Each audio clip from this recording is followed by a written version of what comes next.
And hello friends, welcome to our channel NGH Education Center. This is Narayan. So friends, ಇವತ್ತಿನ ಒಂದು ವಿಡಿಯೋದಲ್ಲಿ last year ಪೇಪರ್ನಲ್ಲಿ ಬಂದಿರುವಂತಹ residential status ಚಾಪ್ಟರ್ನಲ್ಲಿ ಬಂದಿರುವಂತಹ 4 mark question ಪ್ರಾಬ್ಲಮ್ನ solve ಮಾಡ್ತಾ ಹೋಗೋಣ. ಸೊ ಕ್ವಶನ್ ಈ ರೀತಿಯಾಗಿದೆ. Mister Vivek an employee of JK limited. So JK ಲಿಮಿಟೆಡಲ್ಲಿ ಅವರೊಬ್ಬ ಎಂಪ್ಲಾಯಿ ಅಂತೆ ಮಿಸ್ಟರ್ ವಿವೇಕನ್ ಅವರು. ತುಮಕೂರಲ್ಲಿ ಅಂತ ಈ company. Okay, he has left India for the first time on 16 July 2022.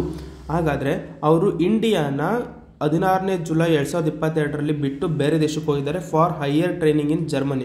So ಜರ್ಮನಿಗೆ ಹೋಗಿದ್ದಾರೆ. ಹಾಗಾದರೆ ಅವರು ಮಿಕ್ಕಿದ ಹಿಂದಿನ ವರ್ಷಗಳಲ್ಲಿ ಅಂದರೆ 2021ರಲ್ಲಿ ಎಲ್ಲ ಇಂಡಿಯಾದಲ್ಲೇ ಇದ್ದರು. ಆ ಇಯರ್ಸಲ್ಲಿ 365 ಡೇಸ್ ನಾವು ಹಾಕೊಳ್ತಾ ಹೋಗಬೇಕು ರೆಸಿಡೆನ್ಷಿಯಲ್ ಸ್ಟೇಟಸ್ ಇಸ್ ಪ್ರೆಸೆನ್ಸಿಗೆ.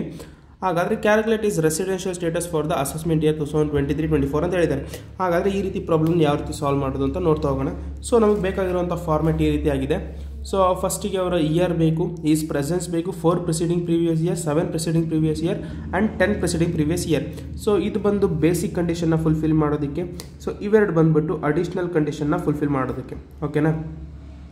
ಸೊ ನಮಗೆ 10 ಇಯರ್ಸ್ನ ಇನ್ಫಾರ್ಮೇಷನ್ ಬೇಕಾಗಿರೋದ್ರಿಂದ 2012-13ಇಂದ ನಾವು ಕ್ಯಾಲ್ಕುಲೇಟ್ ಮಾಡ್ಕೊಳ್ತಾ ಹೋಗಬೇಕು. 10 ಇಯರ್ಸ್ ಇನ್ಫಾರ್ಮೇಷನ್ ಹಾಕ್ಕೊಳ್ತಾ ಹೋಗಬೇಕು.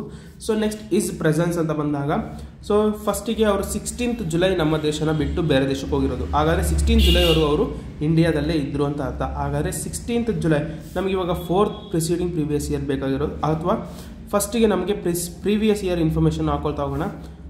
2022-23ನಲ್ಲಿ ಅವ್ರು ಬಿಟ್ಟೋಗಿರುವಂಥದ್ದು, ಅಂದರೆ 1st ಏಪ್ರಿಲ್ 2022ಇಂದ ಫೈನಾನ್ಷಿಯಲ್ ಇಯರ್ ಸ್ಟಾರ್ಟ್ ಆಗೋದ್ರಿಂದ 16th ಜುಲೈ. ಹಾಗಾದರೆ 1st ಏಪ್ರಿಲಿಂದ 16th ಜುಲೈವರೆಗೂ ಅವರು ಇಂಡಿಯಾದಲ್ಲೇ ಇದ್ದರು.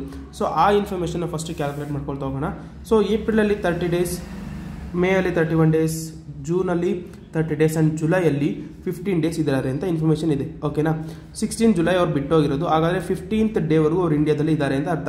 ಸೊ ಹಾಗಾದರೆ 30, 60, 75, 106 ಡೇಸ್. ಸೊ 106 ಡೇಸ್ ಅವರು 30 + 31 + 30 + 15. So 106 days. ಎಸ್, 106 ಡೇಸ್ ಅವರು ಇಂಡಿಯಾದಲ್ಲೇ ಇದ್ದಾರೆ ಅಂತ ಅರ್ಥ. ಓಕೆನಾ? ಹಾಗಾದರೆ ಹಾಕೋಣ ಇನ್ಫಾರ್ಮೇಷನ್ನ. ಈಸ್ ಪ್ರೆಸೆನ್ಸಲ್ಲಿ 106 ಡೇಸ್ ಅವರು ಪ್ರೀವಿಯಸ್ ಇಯರಲ್ಲಿ ಇದ್ದಾರೆ ಅಂತ ಅರ್ಥ. ಓಕೆನಾ? ಸೊ ಹಾಗಾದರೆ ಮಿಕ್ಕಿರುವಂಥ ಪ್ರಿಸೀಡಿಂಗ್ ಪ್ರೀವಿಯಸ್ ಇಯರ್ಸ್ ಇವೆಲ್ಲನೂ ಕೂಡ ಅವರು ಇಂಡಿಯಾದಲ್ಲೇ ಇದ್ದಾರೆ. ಯಾಕಂದರೆ ಅವರು ಫಸ್ಟ್ ಟೈಮ್ ಇಲ್ಲಿ ಹೇಳಿದ್ದಾರೆ left India for first time ಅಂತ. ಹಾಗಾದರೆ ಮಿಕ್ಕಿರೋ ಅಷ್ಟು ಹಿಂದಿನ ವರ್ಷಗಳಲ್ಲಿ ಅವರು ಇಂಡಿಯಾದಲ್ಲೇ ಇದ್ದಾರೆ ಅಂತ ಅರ್ಥ. ಸೊ ಹಾಗಾದರೆ ಹಾಕ್ಕೊಳ್ತಾ ಹೋಗೋಣ ಇಲ್ಲಿ. ಸೊ ನಾವಿಲ್ಲಿ ಕರೆಕ್ಟಾಗಿ ಹಾಕ್ಕೊಳ್ತಾ ಹೋಗಬೇಕು. ಯಾಕಂದರೆ ಕೆಲವೊಂದು ಸರಿ ಲೀಪ್ ಇಯರ್ ಬರೋದ್ರಿಂದ 366 ಡೇಸನ್ನು ಕೂಡ ನಾವು ಹಾಕ್ಕೊಳ್ತಾ ಹೋಗಬೇಕು. ಸೊ ಲೀಪ್ ಇಯರ್ ಯಾವ ರೀತಿ ಕ್ಯಾಲ್ಕುಲೇಟ್ ಮಾಡೋದು ಅಂದರೆ, ಈಗ 2020 ಅಂದರೆ ಡಿವೈಡೆಡ್ ಬೈ 4 ಅಂದರೆ ಸೊ 55 ಹೋಗುತ್ತೆ. ಸೊ ಇದನ್ನು ಲೀಪ್ ಇಯರ್ ಅಂತ ಕರೀತಾ ಹೋಗ್ತಾರೆ. ಸೊ ಇದರಲ್ಲಿ ಲೀಪ್ ಇಯರ್ 366 ಡೇಸ್ ಬರುತ್ತೆ. ಸೊ ಹಾಗಾದರೆ 2021 ಇದನ್ನು 4 ಡಿವೈಡ್ ಮಾಡಿದ್ರೆ 5 ಪಾಯಿಂಟ್ ಸಮಥಿಂಗ್ ಹೋಗ್ತಾ ಹೋಗುತ್ತೆ. ಸೊ ಈ ಥರ ಪಾಯಿಂಟ್ ಬಂತು ಅಂದರೆ ಅದು 365 ಡೇಸ್ ಅಂತ ಅರ್ಥ. ಸೊ 4 ones ಟೇಬಲಲ್ಲಿ ಬರುವಂಥ ಲಾಸ್ಟ್ 2 ಡಿಜಿಟ್ ಇದ್ದರೆ ಅದನ್ನು ನಾವು ಲೀಪ್ ಇಯರ್ ಅಂತ ಕನ್ಸಿಡರ್ ಮಾಡ್ತೀವಿ. ಸೊ ಆ ಲೀಪ್ ಇಯರಲ್ಲಿ 366 ಡೇಸ್ ಹಾಕೊಳ್ತಾ ಹೋಗಬೇಕು. ಸೊ ಇಲ್ಲಿ ನೋಡೋದಾದರೆ 2012-13 ಇದೆ. ಸೊ ಅದು 4 ones ಟೇಬಲಲ್ಲಿ ಬರೋದಿಲ್ಲ. ಹಾಗಾದರೆ 365 ಡೇಸ್ ಹಾಕೊಳ್ತಾ ಹೋಗಬೇಕು.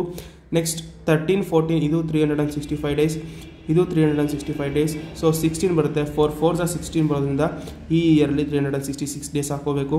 ನೆಕ್ಸ್ಟು ಹಾಗೆ 365 and then 366 days in 1920. 365. So assessment ಇಯರಲ್ಲಿ 366 ಡೇಸ್ ಬರ್ತಾ ಹೋಗುತ್ತೆ. ಸೊ ಇದನ್ನು ಹಾಕೊಳ್ಳೋ ಅವಶ್ಯಕತೆ ಇಲ್ಲ. ಸೊ ಇವಾಗ ನಮಗೆ ಪ್ರೀವಿಯಸ್ ಇಯರ್ ಇನ್ಫಾರ್ಮೇಷನ್ ಸಿಕ್ಕಿದೆ, 106 ಡೇಸ್. ಸೊ ಒಂದು ಕಂಡೀಷನ್ನ ಅವರು ಫುಲ್ಫಿಲ್ ಮಾಡಿದ್ದಾರೆ.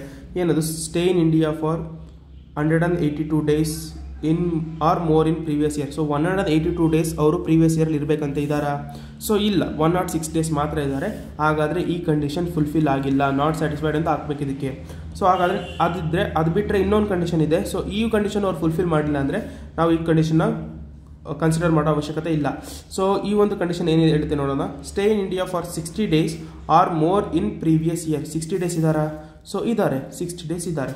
ಅದು ಬಿಟ್ಟರೆ and 365 days or more in 4 preceding previous year. So ಈ ವರ್ಷದಲ್ಲಿ 60 ದಿವಸ ಇರಬೇಕು. ಸೊ ಅದು ಬಿಟ್ಟು 4 ಪ್ರಿಸೀಡಿಂಗ್ ಪ್ರೀವಿಯಸ್ ಇಯರಲ್ಲಿ 365 ಡೇಸ್ ಇರಬೇಕಂತೆ. 365 ದಿವಸ ಮಾತ್ರ ಇರಬೇಕಂತೆ. 4 ವರ್ಷ ಸೇರಿ 365 ದಿವಸ ಇರಬೇಕು ಅಂತ ಹೇಳಿದ್ದಾರೆ. ಸೊ ಆದರೆ ಅವರು 4 ವರ್ಷದಲ್ಲಿ 365 ದಿವಸಕ್ಕಿಂತ ಜಾಸ್ತಿ ಇದ್ದಾರೆ. ಸೊ ಈ ಒಂದು ಕಂಡೀಷನ್ನ ಫುಲ್ಫಿಲ್ ಮಾಡಿದ್ದಾರೆ. ಸೊ ಈ ಒಂದು ಕಂಡೀಷನ್ಗೆ ಸ್ಯಾಟಿಸ್ಫೈಡ್ ಅಂತ ನಾವು ತೋರಿಸ್ತಾ ಹೋಗಬೇಕು. ಸೊ ಹಾಗಾದರೆ ಕ್ಯಾಲ್ಕುಲೇಟ್ ಮಾಡೋಣ 4 ಪ್ರಿಸೀಡಿಂಗ್ ಪ್ರೀವಿಯಸ್ ಇಯರ್ ಎಷ್ಟು ದಿವಸ ಇದ್ದಾರೆ ಅಂತ. 365, 366, 365, 365. ಸೊ ಟೋಟಲ್ ಅವರು 1461 ಡೇಸ್ ಇದ್ದಾರೆ. ಸೊ ಇಲ್ಲಿ ಹಾಕೊಳ್ತಾ ಹೋಗೋಣ 1461 ಡೇಸ್. ಸೊ ನೆಕ್ಸ್ಟ್ 4 ಹೇಳಿದ್ದಾರೆ. Next 7 president previous year. So ಇದು 4 ಆದರೆ +3. ಸೊ ಇದಕ್ಕೆ ಆ್ಯಡ್ ಮಾಡ್ಕೋಬೇಕು. ಸೊ ಇದು 7 ಪ್ರೆಸಿಡಿಂಗ್ ಪ್ರೀವಿಯಸ್ ಇಯರ್ ಆಗ್ತಾ ಹೋಗುತ್ತೆ. ಸೊ ಇಲ್ಲಿ 1, 2, 3 ಈ 3 ವರ್ಷನ ಆ್ಯಡ್ ಮಾಡ್ಕೊಳ್ತಾ ಹೋಗೋಣ. 365, 365, 366 ಪ್ಲಸ್ 1461. ಯಾಕಂದರೆ ಇದು 4 ವರ್ಷದ ಟೋಟಲ್ ಆಗ್ತಾ ಹೋಗುತ್ತೆ. ಸೊ ಟೋಟಲ್ 2557 ಡೇಸ್ ಅವರು ಇದ್ದಾರೆ ಇಂಡಿಯಾದಲ್ಲಿ. 2557 ಡೇಸ್. ಸೊ ಹಾಗಾದರೆ ಅಡಿಷ್ನಲ್ ಕಂಡೀಷನ್ ಇವರು ಫುಲ್ಫಿಲ್ ಮಾಡಿದ್ದಾರೆ ಇಲ್ವಾ ಅಂತ ನೋಡ್ತಾ ಹೋಗೋಣ. ಸೊ ಅಡಿಷ್ನಲ್ ಕಂಡೀಷನ್ ಬಂದುಬಿಟ್ಟು person in India for 2 years out of 10 preceding previous year. So ಇದು ಈ ಕಂಡೀಷನ್. ಸೊ ನೆಕ್ಸ್ಟ್ ಕಂಡೀಷನ್ಗೆ ಬರೋಣ.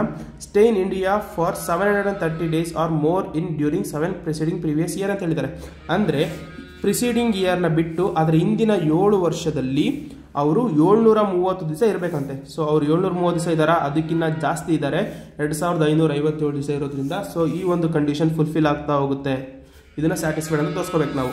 ಅದಾದಮೇಲೆ 10 ಪ್ರಿಸೀಡಿಂಗ್ ಪ್ರೀವಿಯಸ್ ಇಯರ್ ಕೇಳಿದ್ದಾರೆ. ಸೊ ಅದರಲ್ಲಿ ಏನು ಕೇಳಿದ್ದಾರೆ ಅಂದರೆ person in India for 2 years out of 10 preceding previous year.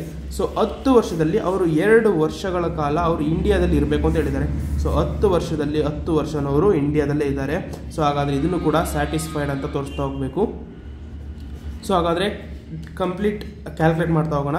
So 2557 ಇದು 7 ಇಯರ್ನ ಟೋಟಲ್ ಆದರೆ next plus 365 plus 365 plus 365 total 3652 days ಅವರು ಇಂಡಿಯಾಲಿದ್ದಾರೆ. ಯಾವಾಗ 10 ಪ್ರಿಸೀಡಿಂಗ್ ಪ್ರೀವಿಯಸ್ ಇಯರ್. ಸೊ ಇದಿಷ್ಟು ಅವರ ಒಂದು ರೆಸಿಡೆನ್ಷಿಯಲ್ ಸ್ಟೇಟಸ್ನ ಕ್ಯಾಲ್ಕುಲೇಟ್ ಮಾಡೋದಾಗಿತ್ತು.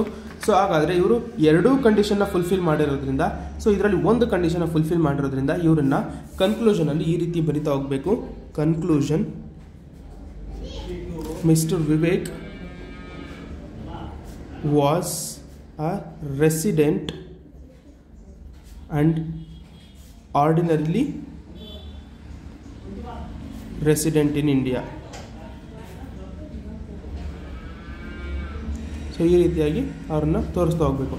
ಸೊ ಇಷ್ಟು ಮಾಡಿದ್ರೆ ನಮಗೆ 4 ಮಾರ್ಕ್ಸ್ ಈಸಿಯಾಗಿ ಸಿಗ್ತಾ ಹೋಗುತ್ತೆ. ಸೊ ವಿಡಿಯೋ ಅರ್ಥ ಆಗಿದ್ರೆ ಲೈಕ್ ಮಾಡಿ, ಶೇರ್ ಮಾಡಿ, ಸಬ್ಸ್ಕ್ರೈಬ್ ಮಾಡಿ ಗಾಯ್ಸ್. Thank you.